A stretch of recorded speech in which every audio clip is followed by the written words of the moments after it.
Vamos falar hoje de blefaroplastia, a famosa cirurgia de pálpebra. É uma cirurgia que eu adoro fazer, adoro falar sobre ela. Então nós vamos aproveitar esse tema aqui e destrinchar bem o que é a blefaroplastia, para quem que ela é indicada, como que ela é feita. Vocês vão saber tudo, sair daqui sabendo tudo sobre blefaroplastia. Bom, prazer, eu sou o doutor Luciano Machado, né? Se você ainda não me segue, se inscreva no meu canal e ative o sininho para receber conteúdo novo toda vez que a gente lançar por aqui. Mas vamos lá, vamos falar então da cirurgia de blefaroplastia. Todo mundo conhece como cirurgia de pálpebra, é aquela cirurgia que as pessoas procuram quando tem a sensação que estão passando uma impressão de um olhar cansado, de um olhar pesado, de um olhar envelhecido e até mesmo de um olhar entristecido, tá? Então quando você está nessa fase, pode ser que o seu caso seja, então, um momento de fazer uma cirurgia de pálpebra. A blefaroplastia nada mais é do que o tratamento da oculoplástica, ou seja, o tratamento do rejuvenescimento da área dos olhos. Ela pode abranger a pálpebra inferior, pode abranger a pálpebra superior e, às vezes, ter também uma sustentação de supercílio associada. É isso mesmo. O que mais costuma acometer, por exemplo, na pálpebra inferior? Começa a ter, com o processo de envelhecimento, a flacidez e logo vem o excesso de pele. A gente começa a ver isso como dobras de pele, aquele franzido quando você dá um sorriso, às vezes a maquiagem craquela, então vai dando então aquela impressão de uma pele mais envelhecida na parte inferior dos olhos. Ela pode também cursar com bolsas, tá? Volume na região. Além do desenvolver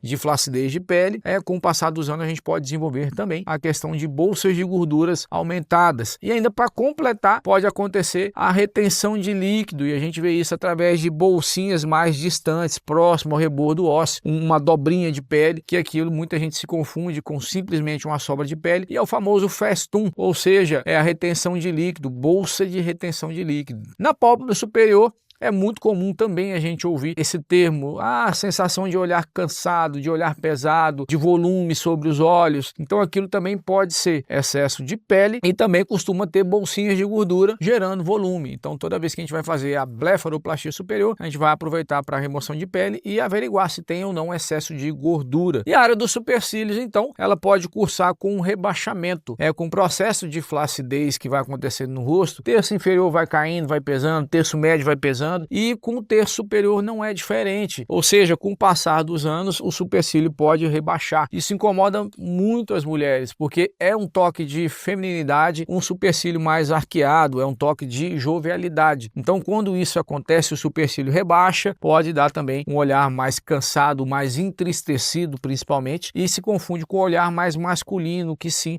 tem a sobrancelha mais retificada por natureza. Então a gente tem que sempre estar de olho no diagnóstico, saber direitinho o que está acontecendo e qual conduta a ser tomada, fazer o melhor planejamento cirúrgico para devolver o olhar mais jovial que você pode possuir. Então é importante a gente entender o que está acontecendo, se precisa remover excesso de pele, se precisa remover bolsa de gordura, se tem que tratar somente pálpebra, se tem que tratar supercílio associado. Então é importantíssimo a gente saber diagnosticar para te entregar o melhor resultado possível. Agora, falando detalhadamente de cirurgia, como que ela é feita, imagina só, você tem, por exemplo, flacidez de pele na pálpebra inferior, com sobra de pele, com bolsa de gordura e até mesmo as retenções de líquido, os festuns. Vamos imaginar hipoteticamente um caso bem surtido e eu quero fazer uma cirurgia de blefaroplastia inferior. Normalmente se faz uma pequena incisão, um corte que ele vem beirando o rebordo do cílio, beirando o rebordo do tendão da pálpebra, tá? Com uma leve extensão para o lado de fora dos olhos. Através desse corte a gente vai ter acesso à parte interna, abaixo da pele. A gente vai ver a musculatura e se houver então a necessidade de remoção de gordura, a gente vai avançar através desse músculo e aí sim, atrás do músculo a gente vai ver as bolsas de gordura. Então eu começo removendo o excesso de gordura, removo um pouquinho as bolsinhas de gordura, aí já resolver essa parte, a musculatura eu vou procurar fechar e nós vamos ficar de olho se tem a necessidade de fazer a suspensão dessa musculatura. Muitas vezes a gente quer fazer o famoso lifting de região malar, então com isso eu solto um pouquinho a musculatura também na parte óssea, trago ela para cima e faço a inserção do músculo, ou seja, eu dou um pontinho no músculo e nessa parte óssea do cantinho dos olhos. É como se eu fizesse um efeito de sutiã e sustentasse toda essa região através da elevação desse músculo. Eu gosto muito disso nas minhas cirurgias, aliviam muito o peso da pele sobre o tendão, ajuda muito a evitar aquele receio que a gente tem de causar um ectrópio, de causar uma mudança no formato do olho, o olho ficar mais redondinho, de causar a exposição da mucosa na pálpebra inferior. Aliás, esse é um dos maiores maiores medos dos pacientes de fazer cirurgia de pálpebra inferior e mudar o formato do olho ou fazer a exposição das pálpebras. E por fim, uma vez tratado as bolsas de gordura, feito a sustentação da musculatura, resolvido a questão das bolsas de retenção de líquido, a gente tem que preocupar então com a remoção do excesso de pele. Para isso são feitos alguns testes de tração para que a gente tire minuciosamente a quantidade necessária para não ficar com pele a mais, deixando ainda um efeito a desejar, e também para que não tire pele demais para não mudar o formato dos olhos. Então quando a gente faz a remoção desse excesso de pele, a gente vem dando os pontos de fechamento da cirurgia, da qual depois a cicatriz vai ficar muito discreta, porque ela vai estar muito bem posicionada no rebordo do tendão da pálpebra, confundindo então com o formato dos olhos. Se eu estou falando de pálpebra superior, de blefaroplastia superior, a incisão ela é feita dentro da dobra natural que a gente tem nos olhos. Dessa forma, quando a gente está de olho aberto, a cicatriz fica posicionada numa dobra natural, fica escondida, fica num ponto anatômico que deixa ela muito discreta. E através dessa pequena incisão, eu também vou mensurar uma quantidade de pele. Para isso a gente faz alguns testes antes da cirurgia, testes de pinçamento para saber exatamente quanto de pele a gente pode remover. Removendo esse excesso de pele, a gente vai observar através da musculatura se também existem bolsas de gordura. É muito comum a sensação de volume na parte superior dos olhos não ser dado somente pelo excesso de pele. Se houver bolsa de gordura, a gente vai abrir um pouquinho o músculo da pálpebra, remover essas bolsas de gordura, cauterizar para não ter sangramento,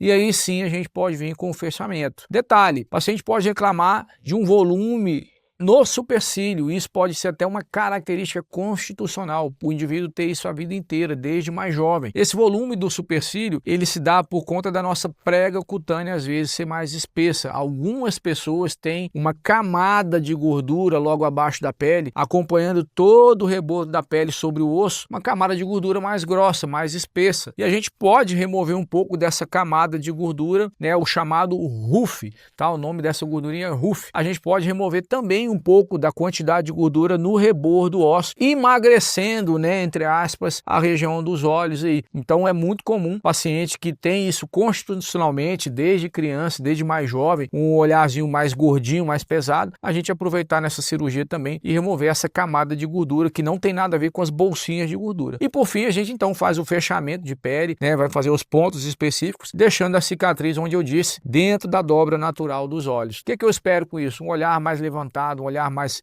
leve, mais descansado. Mas lembra que eu falei do supercílio e ele pode ter muito a ver com essa sensação de peso sobre os olhos. Eu já tive situações de pacientes que vieram comigo, fizeram uma blefaroplastia, uma cirurgia de pálpebra com outros médicos e voltaram depois aqui comigo dizendo: doutor, eu fiz a cirurgia lá, mas eu não achei que mudou a expressão do meu olhar, a impressão que eu queria passar de um olhar mais levantado, mais leve, não consegui mudar. E por que isso aconteceu? O diagnóstico às vezes foi errado. O caso do paciente estava associado com queda de supercílio. Esses casos podem ter uma associação dupla, excesso de pele nas pálpebras sim, mas também queda do supercílio. E aí eu tenho que fazer as duas cirurgias, remover o excesso de pele das pálpebras, mas fazer o arqueamento do supercílio. E alguns casos o problema é única e exclusivamente de queda de supercílio, então a gente vai focar no lift de supercílio meramente. Lifting de supercílio poderia ser assunto para um outro vídeo, mas eu vou dar uma pincelada rápida para vocês. Eu consigo arquear supercílio de 3 formas normalmente, tá? Ou eu vou fazer uma incisão, um pequeno corte sobre a sobrancelha, a chamada técnica de Castanhares. Eu vou remover um filetezinho de pele e vou sustentar esse excesso de peso através dessa incisão. O lado bom é uma cirurgia com um mínimo de descolamento, rápida, prática, não tira o paciente da rotina. O lado ruim, alguns pacientes que têm má cicatrização, pode ficar alguma linha perceptível aqui na sobrancelha de que fez a cirurgia. Outra técnica, uma incisão pré-capilar ou intracapilar, ou seja, pacientes que têm uma implantação de cabelo próximo à sobrancelha, eu gosto muito de indicar essa técnica. Eu vou fazer um pequeno corte que fica ou logo no início da implantação do cabelo ou até mesmo dentro do cabelo. Aí eu vou ter um descolamento um pouco maior, isso pode gerar um pouquinho mais de inchaço, mas por ali eu consigo fazer uma ótima tração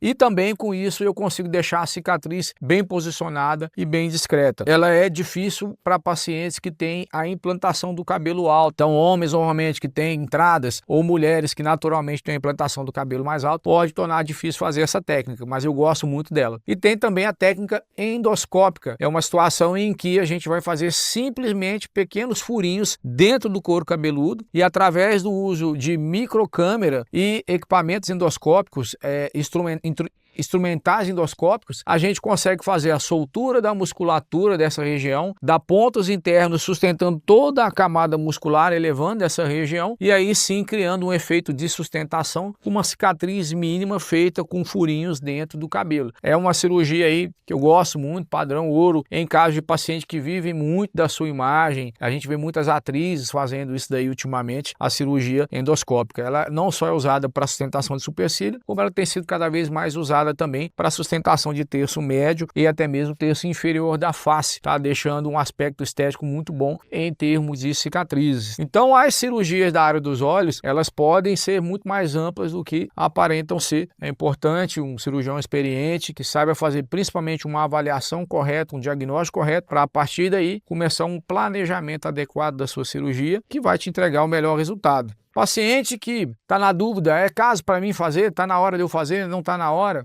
Bom, é muito importante procurar um médico para te avaliar. Eu tenho pacientes, por exemplo, que chegam para mim muito jovens, tá? Que realmente ainda tem bastante elasticidade na pele, que a gente costuma indicar aí ainda, postergar um pouquinho essa necessidade de cirurgia, e aí a gente vai indicar procedimentos que estimulem colágeno na pele, né? Para que realmente essa cirurgia seja feita no momento certo. Mas não é a idade que vai determinar se o paciente está na hora ou não de fazer, e sim a indicação clínica. Então a gente vai fazer um exame clínico, casos que o paciente tem já um acúmulo de pele, que a gente faz o pinch test, que a gente faz ali alguns pequenos testes de tração e a gente percebe que vai ter melhora com cirurgia, e às vezes é um paciente que ele já chega nos contando: doutor, eu já venho tentando estímulos de colágeno, antigamente funcionava, agora não funciona mais. Talvez isso também seja um indicativo que já está na hora de uma cirurgia. Então é importantíssimo a gente fazer testes de tração para entender se a gente vai conseguir entregar um resultado à altura do que o paciente espera, à altura do que ele precisa, né? É importantíssimo então